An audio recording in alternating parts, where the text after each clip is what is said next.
नमस्कार साथियों, आईसीआर मध्य भारत समाचार के इस अंक में आपका पुनः स्वागत है। साथियों, इस समय कई क्षेत्रों में सोयाबीन की फसल कट चुकी है और अच्छे उत्पादन प्राप्त होने के संकेत मिल रहे हैं, किंतु कुछ क्षेत्रों में अत्यधिक वर्षा के कारण सोयाबीन की गुणवत्ता में कमी आई है एवं कुछ क्षेत्रों में विपरीत मौसम होने के कारण सोयाबीन की उत्पादकता में कमी होने के भी समाचार प्राप्त हो रहे हैं। तो विगत कुछ वर्षों में संस्थान द्वारा अनुसंधान किए गए हैं, जिनसे कुछ विशेष पद्धतियां विकसित की गई हैं जो कि विपरीत मौसम में भी सोयाबीन का अच्छा उत्पादन देने में सक्षम है। ऐसी ही कुछ विशेष पद्धतियों के बारे में विस्तृत जानकारी देंगे आज के इस अंक में डॉक्टर बीयू दुपारे जी।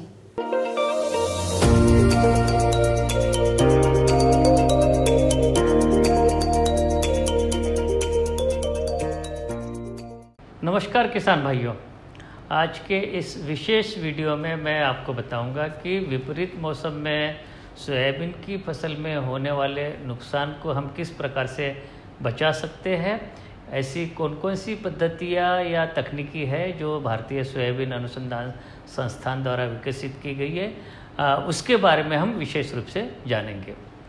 सबसे पहले हम बात करेंगे कि हमारे खेत में हम क्या कर सकते हैं। तो किसान भाइयों, आप हमेशा याद रखें कि हमारे पास जितनी भी कार्बनिक खाद है, चाहे वो गोबर की खाद हो या मुर्गी की खाद हो या वर्मी कंपोस्ट हो, 5 से 10 टन प्रति हेक्टर जिसकी कि गोबर की खाद की अनुशंसित मात्रा है। यदि आपके पास सफिशिएंट मात्रा उपलब्ध नहीं है तो आप अपने खेत को बारी बारी से बदल के इसको प्रयोग करें। और उसके साथ साथ हम जब जुताई करते हैं सोयाबीन की खेती में, तो प्रत्येक वर्ष गर्मी में गहरी जुताई करने की कोई आवश्यकता नहीं है। हम कुदरती जो संसाधन है उसको कम से कम उपयोग करें और इसीलिए 4-5 साल में एक बार गहरी जुताई कर ले। और बाकी के वर्षों में हमें क्या करना है कि विपरीत दिशाओं में कल्टीवेटर चला के खेत की हमें तैयारी करनी है। किसान भाई, अब बात करते हैं कि नमी संरक्षण के हम कौन कौन से पद्धतियाँ अपना सकते हैं। तो आपको मैं ये जानकारी दे दूं कि भारतीय सोयाबीन अनुसंधान संस्थान द्वारा एक ऐसी मशीन का विकास किया है जिसका नाम है सबसॉइलर।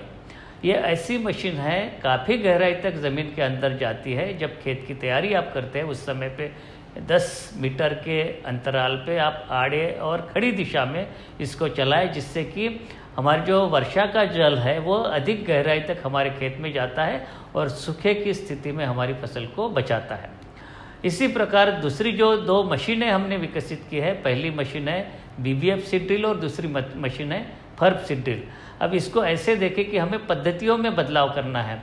जैसे कि आप हमेशा से सीड ड्रिल के माध्यम से हम बोनी करते हैं, अब उसके जगह पे BBF सीड ड्रिल नाम का एक नया मशीन आया है।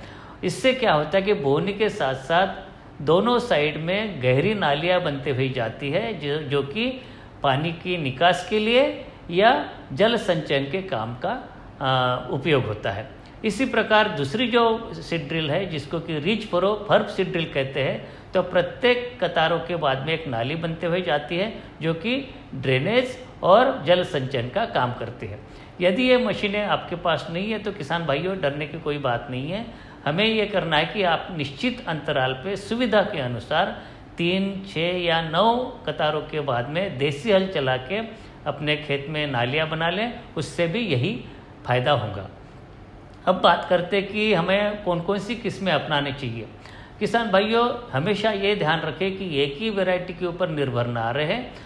इसीलिए विभिन्न समयावधि में पकने वाली 3 से 4 किस्में हमारे खेत में लगाएं, जो अलग अलग समय में पकनी होती है। उसमें अलग अलग गुण होते हैं। कुछ किस्में जैविक या अजैविक तनावों से लड़ने में सक्षम होती है। तो हमेशा 3-4 किस्मों की खेती करें। और किस्मों की जो जहाँ तक अनुशंसा की बात है, हमारे जो अन्य वीडियो हमारे चैनल पे उसको अवश्य देखें।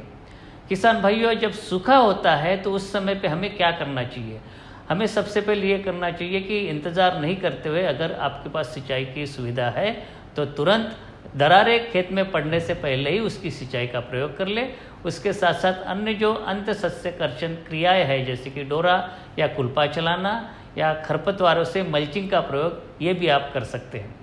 किसान भाइयों, इसी के साथ साथ हमें ये भी ध्यान में रखना चाहिए कि अपने खेत में किसी भी कंडीशन में 3 या 4 दिन से अधिक जल भराव की स्थिति नहीं बनने देनी चाहिए, यानी कि जल निकास का व्यवस्था करना पड़ेगा। और इसके लिए जो BBF या रिच फरो पद्धति है वो बहुत उपयोगी है। और अंतिम उपाय के रूप में हमें ये भी देखना है कि जो अनुशंसित रसायन है, जो एंटी ट्रांसपेरेंट है, उसको भी आप प्रयोग कर सकते हैं सूखे की स्थिति में। उसमें पोटेशियम नाइट्रेट है जो कि 1% घोल इसका छिड़काव कर सकते हैं फसल पे, या फिर मैग्नीशियम कार्बोनेट है या ग्लिसरॉल है।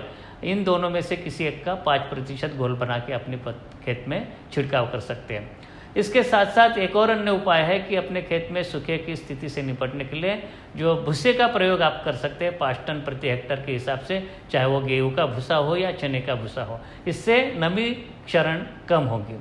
इसके साथ साथ जो अन्य उपाय है जो जैविक या अजैविक तनाव को प्रबंधन के लिए, जैसे कि समय पर कीट या रोग नियंत्रण और खरपतवार प्रबंधन, इसके भी आप नियंत्रण करते रहे और अपनी फसल को होने वाले नुकसान से बचाते रहे। तो ये थी कुछ विशेष चुनिंदा पद्धतियाँ। मिलते हैं अगली बार, तब तक के लिए नमस्कार।